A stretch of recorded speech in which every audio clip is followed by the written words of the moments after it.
95.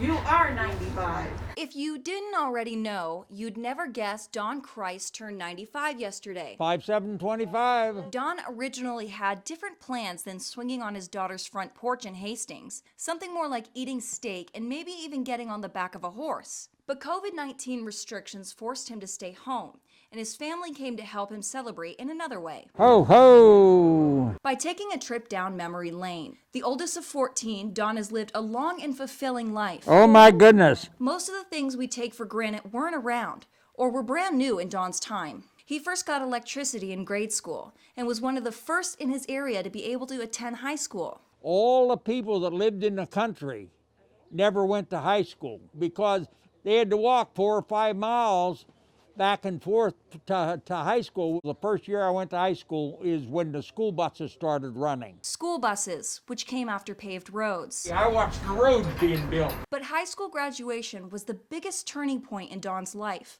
when he and his classmates traveled to Altoona to enlist in the military for World War II. He was then stationed in the South Pacific in 1943 to build telephone lines for soldiers who were fighting the Japanese. So in daytime, we'd be down there and there'd be fighting going on. And that's how close as I ever come to getting killed was a piece of an airplane, during the fight, fell off and it landed about 10 feet beside me. When Don came back to the States, he settled down, got married, and had 4 children of his own. September 47. Out of the 16 million soldiers who fought in World War II, only around 300,000 still survive, or less than 10%. Don is a part of that category. Oh, that was in 19... He represents a generation that knew the world as a completely different place, watching it become what it is today.